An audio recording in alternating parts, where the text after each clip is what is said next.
بسم اللہ الرحمن الرحیم۔ حضرت سلیمان علیہ السلام اور بڑھیا کا واقعہ۔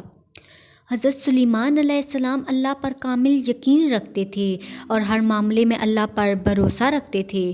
آپ ہمیشہ اللہ کا کرشمہ اور اس کی کارسازی دیکھنے کی خواہش رکھتے تھے۔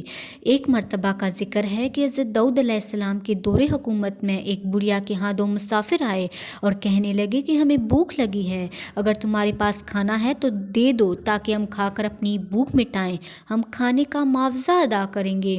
بڑھیا بڑی غریب تھی، وہ بولی میرے پاس تھوڑی سی گندم ہے، میں پسوا کر لاتی ہوں، تم کچھ دیر انتظار کرو۔ کچھ دیر بعد جب بڑھیا آٹا لا رہی تھی تو راستے میں زوردار ہوا چلنا شروع ہوئی، آٹا ہوا لے اڑی، بڑھیا کے ہاتھ خالی ہو گئے۔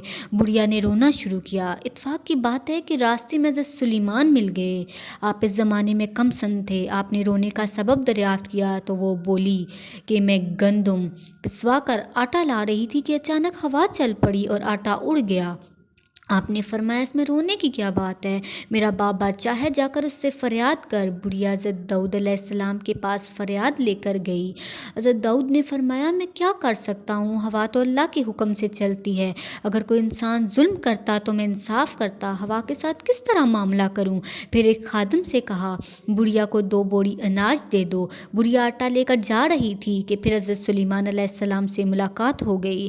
آپ نے بڑھیا سے دریافت کیا، اس نے بتایا کہ بادشاہ نے 2 بوری اناج دیا ہے، وہ میں لے جا رہی ہوں۔ حضرت سلیمان نے اس سے کہا کہ بادشاہ کے پاس واپس جاؤ اور کہو مجھے وہی آٹا واپس چاہیے۔ بڑھیا گئی اور یہی بادشاہ کو کہا۔ بادشاہ بڑھیا کی بات سن کر پریشان ہو گیا اور اس سے پوچھا کس کے کہنے پر اس طرح کی بات کی۔ بڑھیا نے کہا ایک کم سن لڑکا تھا۔ تو حضرت داؤد علیہ السلام سمجھ گئے کہ سوائے سلیمان کے اس طرح کی بات کون کر سکتا ہے۔ آپ نے حضرت سلیمان کو دربار میں بلا کر دریافت فرمایا کہ کس طرح ہوا سے آٹا لے کر دوں، یہ بات تو ناممکن ہے۔ حضرت سلیمان نے بادشاہ سے کہا کہ آپ پیغمبر بھی ہیں اور بادشاہ بھی، آپ دعا کریں تو آٹا واپس آ سکتا ہے۔ آپ نے دعا کی، اللہ نے آپ کی دعا سن لی، اللہ نے ہوا کو انسانی شکل میں آپ کے پاس بھیجا۔ حضرت داؤد علیہ السلام نے ہوا سے دریافت کیا اس بڑھیا کا آٹا لے کر کیوں اڑی۔ ہوا نے جواب دیا کہ یہی اللہ کا حکم تھا۔ حضرت داؤد علیہ السلام نے ہوا سے پوچھا کہ اس بارے میں پورا واقعہ بتاؤ۔ اس نے واقعہ سناتے ہوئے کہا سمندر میں ایک کشتی آ رہی ہے، اس میں کچھ تاجر بیٹھے ہوئے ہیں، کشتی میں سوراخ ہو گیا، وہاں بیٹھے تاجروں نے منت مانگی، اے خدا اگر کشتی بچ گئی تو ہم آدھا حصہ داؤد کے دربار پیش کریں گے تاکہ وہ غریبوں کی مدد کرے۔ ان کی دعا قبول ہوئی، ہوا بڑھیا کا آٹا لے کر اڑی اور آٹے سے کشتی کو سوراخ بند کیا۔